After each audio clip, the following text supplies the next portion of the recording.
선진국 시민들이 한밤중에 전선을 훔칩니다. 바로 유럽입니다. 세계에서 가장 부유했던 대륙이 왜 이 지경이 됐을까요? 최근 독일에서 충전소 케이블이 밤마다 사라지고 있습니다. 관용이 어떻게 독이 되었는지 함께 파헤쳐 보도록 하겠습니다. 독일 쾰른 외곽의 전기차 충전소에서 CCTV가 두 남자를 포착합니다. 절단기를 꺼내더니 케이블을 자르는데 3분도 걸리지 않았고 구리 몇 킬로그램을 들고 사라졌습니다. 한국 돈 10만 원 남짓, 그 돈을 위해 위험을 감수하는 겁니다. 독일 철도청 발표에 따르면 케이블 도난 때문에 연간 수천 편의 열차가 지연되고 있는데 신호 시스템이 마비되면 열차가 멈추고 출근길 시민들은 플랫폼에서 발을 동동 구를 수밖에 없습니다. 세계 최고 효율을 자랑하던 독일 철도가 구리 도둑 때문에 멈추는 상황이 벌어지고 있는 거죠. 이웃 나라들 사정도 다르지 않습니다. 이탈리아 남부에서는 태양광 발전소 전체가 하룻밤 사이에 뜯겨나갔는데 패널을 고정하는 알루미늄 프레임까지 싹 가져갔고, 프랑스에서는 고속도로 가드레일이 사라지는 일까지 벌어집니다. 녹여서 팔면 돈이 되니까요. 영국 경찰청 통계를 보면 금속 도난 신고가 9년 대비 3배 가까이 뛰었습니다. 경제학에서는 이런 현상을 사회 안전망의 바닥이 드러났다는 신호로 읽습니다. 일자리가 있고 복지가 작동하면 굳이 감옥 갈 위험을 감수하며 전선을 자를 이유가 없는데, 지금 유럽 곳곳에서 그 위험을 감수하는 사람이 늘고 있으니 대체 무슨 일이 벌어지고 있는 걸까요? 2008년 금융위기 여파로 그리스가 먼저 쓰러졌습니다. 나라 빚을 갚을 돈이 없어 국가 부도 직전까지 갔고, 포르투갈, 스페인, 이탈리아가 줄줄이 비틀거렸습니다. 유럽연합은 구제금융을 주는 대신 조건을 걸었는데 허리띠를 졸라매고 정부 지출을 줄이고 세금을 올리라는 것이었죠. 긴축의 칼날이 서민을 먼저 베었습니다. 공무원이 잘리고 연금이 깎이고 병원 예산이 줄면서 아테네 거리에는 쓰레기가 쌓였는데 청소부를 고용할 돈이 없었기 때문입니다. 청년 실업률이 50%를 넘기면서 대학을 나와도 일자리가 없는 세대가 탄생했습니다. 회복은 더뎠습니다. 미국은 실리콘밸리가 버티면서 구글, 애플, 아마존, 페이스북이 세계를 집어삼키고 주가가 하늘 높은 줄 모르고 치솟았지만, 유럽은 자동차와 화학, 기계와 철강 같은 100년 된 굴뚝 산업이 중심이었기에 디지털 전환에 늦었고, 유럽에서 탄생한 글로벌 플랫폼 기업은 없습니다. 설상가상으로 에너지 위기가 덮쳤습니다. 2022년 러시아가 우크라이나를 침공했을 때 유럽, 특히 독일은 러시아산 천연가스에 크게 의존하고 있었는데, 가스관이 끊기자 난방비가 2배로 뛰고 공장 돌릴 전기가 모자라면서 그 겨울 독일 정부는 시민들에게 샤워 시간을 줄이라고 권고해야 했습니다. 그 틈을 비집고 중국산 제품이 쏟아져 들어왔습니다. 전기차, 배터리, 태양광 패널의 가격이 말도 안 되게 싸서 유럽 업체들은 경쟁이 안 됐고, 세계 자동차 시장을 호령하던 폭스바겐이 공장 폐쇄를 검토해야 하는 처지가 됐습니다. 실업수당 신청자가 늘고 푸드뱅크 대기 줄이 길어지는 가운데 그 틈을 비집고 범죄가 고개를 들면서 충전소 케이블이 사라지고 마약 유통망이 교외로 번지기 시작했습니다. 유럽은 왜 이 지경까지 왔을까요? 단순한 경기 침체로는 설명이 부족하고 더 깊은 곳에 구조적 선택이 있었습니다. 그 선택이 어떤 땅 위에서 이루어졌는지 지도부터 펼쳐봐야 합니다. 마드리드에서 기차를 타고 파리로 가는 여행자가 있다고 상상해봅시다. 국경에 가까워지면 기차가 멈추고 승객들이 내려서 다른 열차로 갈아타야 하는데, 스페인 철도는 광계라서 선로폭이 넓고 프랑스는 표준계라서 바퀴폭이 맞지 않기 때문입니다. 유럽연합이 생긴 지 수십 년이 지났는데도 기차 하나가 국경을 자유롭게 넘지 못하는 겁니다. 유럽 지도를 펼쳐보면 서쪽 끝 포르투갈 리스본에서 동쪽 끝 폴란드 바르샤바까지 서울에서 방콕 가는 거리만큼 떨어져 있고, 그 사이에 27개 나라가 빼곡하게 들어차 있습니다. 언어가 다르고 역사가 다르고 자존심이 다른 나라들이 하나의 연합을 이루고 있지만 겉으로는 통합이라 하면서 속은 따로 노는 구조입니다. 에너지 지도는 더 심각합니다. 북해에 유전이 있는 노르웨이와 영국은 자급자족이 가능하지만 독일은 기름 한 방울 나지 않고 천연가스도 마찬가지여서 러시아에서 파이프라인을 끌어와야 했습니다. 발트레 바닥을 뚫어 직접 연결한 노르트스트림이라는 이름의 이 파이프라인은 양날의 검이었습니다. 가스값이 쌌기 때문에 독일 공장들은 신이 나서 값싼 에너지로 자동차 찍고 화학 제품 만들어 세계로 수출했고, 메이드인 점원이가 잘 나갔습니다. 그런데 그 가스가 끊기면 어떻게 될까요? 플랜 B가 없었습니다. 2022년에 누군가가 파이프라인을 폭파했는데 범인은 아직도 미스터리입니다. 반면 동유럽의 폴란드, 루마니아, 불가리아는 1인당 소득이 독일의 절반도 안 되어서 젊은 사람들이 일자리를 찾아 서쪽으로 떠납니다. 폴란드 간호사가 런던 병원에서 주사를 놓고 루마니아 트럭 기사가 독일 아우토반을 달리는 동안 떠난 쪽은 텅 비고 받는 쪽은 집값이 폭등하면서 베를린 월세가 10년 새 2배로 뛰었습니다.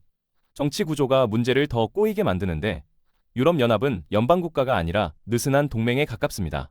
화폐는 유로로 묶었지만 세금은 각 나라 마음이고 복지 지출도 제각각이어서 돈은 같이 쓰면서 쓰는 방식은 다른 기형적 구조입니다. 그리스가 빚더미에 앉았을 때 독일 납세자 돈으로 구제 금융을 해줘야 했는데 독일 시민들은 왜 우리 세금으로 그리스 연금을 대주냐며 분노했고 그리스 시민들은 왜 독일이 우리한테 이래라 저래라 하냐며 반발했습니다. 같은 유럽인데 서로를 원망하는 상황이 벌어진 겁니다. 의사 결정도 느립니다.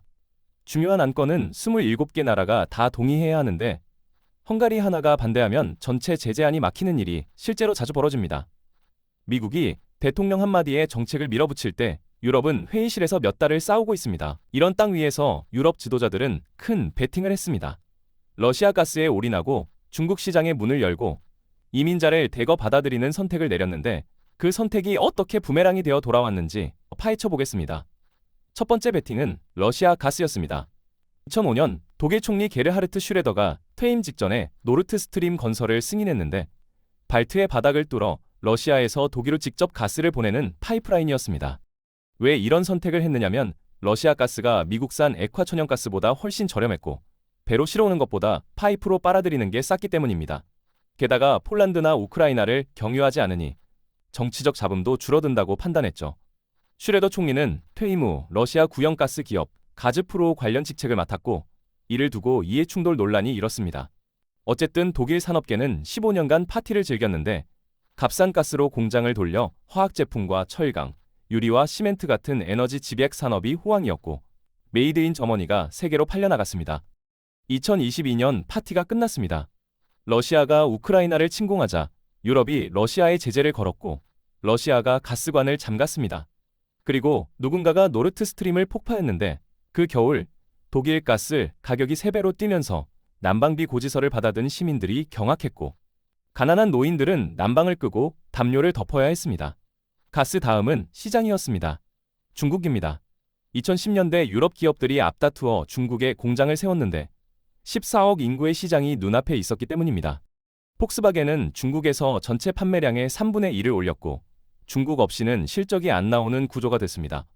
독일 화학기업 바스프는 한 발 더 나가서 광둥성에 100억 유로, 한화로 14조 원을 투자해 석유화학 단지를 지었습니다.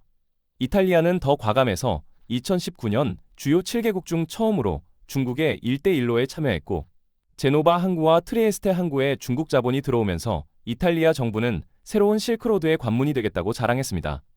단기적으로는 돈이 들어왔지만 기술도 같이 나갔습니다. 중국 기업들이 유럽 기술자를 스카우트해서 공장 설계도를 배우고 품질 관리 노하우를 익혔고 그리고 반격이 시작됐습니다. 비아디라는 중국 전기차 회사가 있는데 10년 전만 해도 이름조차 알려지지 않았지만 지금은 테슬라와 세계 2위를 다투고 있습니다. 가격은 절반이어서 유럽 자도업 자동차 회사들이 맥을 못 추고 있습니다. 여기서 반전이 있습니다. 중국 내부도 피바다라는 점입니다. 중국 전기차 브랜드가 한때 수백 개였는데 지금 살아남은 건 10개 남짓이고 나머지는 다 망했습니다. 살아남은 소수의 대형 기업들이 내수에서 피 터지게 싸우다가 남는 물량을 유럽의 헐값으로 밀어내는 덤핑이 벌어지고 있어서 유럽 입장에서는 죽으라는 소리나 다름없습니다. 마지막 카드는 사람이었습니다. 이민자입니다. 2015년 시리아 내전이 격화되면서 수백만 명이 목숨을 걸고 지중해를 건넜고 고무보트가 뒤집혀 아이들이 죽으면서 해변에 떠밀려온 3살 배기 시신 사진이 전 세계를 울렸습니다. 앙겔라 메르켈 독일 총리가 결단을 내려 국경을 열겠다고 선언했고 그 해에만 100만 명이 넘는 난민이 독일로 들어왔습니다. 인도주의적 결단이라는 찬사가 쏟아졌지만 경제적 계산도 있었습니다. 독일은 저출생으로 일손이 부족해서 공장에서 일할 사람도 요양원에서 노인을 돌볼 사람도 없었는데 젊은 난민들이 그 빈자리를 채우리라 기대했습니다. 현실은 달랐습니다. 언어가 문제여서 독일어를 못하면 일을 구할 수 없었고 시리아에서 의사였던 사람이 자격증이 안 통해 청소부로 일하고 엔지니어였던 사람이 배달 일을 해야 했습니다. 취업률이 기대에 한참 못 미쳤고 복지 비용은 빠르게 불어났습니다. 이 세 가지 베팅은 서로 연결되어 있었습니다. 값싼 러시아 가스로 공장을 돌리고 중국 시장에서 이익을 뽑고 이민자 노동력으로 빈틈을 메우는 구조였는데 세 기둥 중 하나만 무너져도 전체가 흔들리는 위태로운 균형이었고 2022년 이후 세 기둥이 동시에 흔들리기 시작했습니다. 2023년 겨울, 독일 디스부르크 라인강 옆에 거대한 철강 공장이 있습니다. 유러대 철강 회사 티센크루프인데 그 공장의 용광로 하나가 꺼졌습니다. 전기 요금 때문입니다. 철을 녹이려면 엄청난 전력이 필요한데 전기료가 2배로 뛰니까 계산이 안 맞았습니다. 철강을 만들어서 팔면 손해고 팔면 팔수록 적자라서 차라리 끄는 게 나았습니다. 노동자 1000여 명이 조업 단축에 들어갔고 30년간 용광로 앞에 섰던 50대 기술자가 짐을 싸야 했습니다. 루르 지방 굴뚝 도시에 한기가 돌았는데 한국으로 치면 포항제철소 고로가 불을 끄는 것과 같은 충격입니다. 같은 시기 바스프가 루트비 히스하펜 본성장 일부를 축소하겠다고 발표했습니다. 축구장 수백 개를 붙여놓은 크기의 세계 최대 화학단지에서 투자가 빠져나가고 있고 대신 어디로 가느냐면 에너지가 싸고 시장이 가까운 중국입니다. 독일 제조업의 심장이 멈추고 있는 겁니다. 자동차는 더 심각합니다. 폭스바겐 본사에서 긴급 이사회가 열렸는데 안건이 공장 폐쇄였습니다. 폭스바겐은 85년 역사에서 한 번도 독일 공장을 닫은 적이 없어서 처음 있는 일입니다. 전기차 전환에 늦어서 테슬라가 치고 나갈 때 디젤에 매달려 있었고 비아디가 싼 전기차를 쏟아낼 때 프리미엄 전략을 고수하다가 시장이 돌아서자 재고가 쌓였습니다. 안 팔린 차들이 공장 주차장을 가득 메우고 있습니다. 독일만이 아닙니다. 이탈리아에서는 명품 원단 공장들이 문을 닫고 있습니다. 프랑스에서는 농민들이 트랙터를 몰고 파리로 향해 고속도로를 점거하고 분뇨를 뿌렸습니다. 환경 규제 때문인데 유럽연합이 농약 줄이고 탄소 줄이라고 압박하면서 비용은 올랐는데 우크라이나산 밀이 관세 없이 쏟아지고 있습니다. 전쟁 난민 도우려고 시장을 열어줬더니 프랑스 농민이 죽게 생긴 겁니다. 실업률 통계는 아직 급등하지 않았지만 통계 뒤를 들여다보면 다른 풍경이 보입니다. 정규직이 줄고 기워커가 늘면서 공장 노동자가 배달기사로 바뀌고 풀타임이 파트타임으로 쪼개지고 있습니다. 일은 하는데 돈이 안 됩니다. 물가는 올랐습니다. 월급은 그대로인데 장바구니가 가벼워지면서 중산층 살림이 쪼그라들고 있습니다. 부동산도 얼어붙었습니다. 금리가 오르니까 대출이자가 무거워져서 집 사려던 사람들이 포기하고 독일 신규 주택 건설이 절반으로 뚝 떨어졌습니다. 건설이 멈추니 시멘트, 철근, 인테리어, 가전까지 도미노로 넘어가고 있습니다. 세수도 줄어듭니다. 기업이 돈을 못 벌면 법인세가 줄고 사람들이 소비를 안 하면 부가세가 줄고 일자리가 줄면 소득세가 줄어드는데 나라 곳간이 비는 동안 복지 수요는 늘어나면서 재정이 삐걱거리고 있습니다. 성장이 멈춘 경제에서 누가 대가를 치르게 될까요? 프랑스 중부 작은 도시에 니콜라는 사람이 사는데 45살 트럭 운전사로 아이가 둘입니다. 새벽 5시에 일어나 창고에서 짐을 싣고 하루 종일 고속도로를 달려 밤 9시에 집에 돌아오면 아이들은 이미 잠들어 있습니다. 월급은 세후 2,000유로, 한국 돈으로 300만 원 남짓인데 절반 가까이가 세금과 사회보장 부담금으로 빠져나갑니다.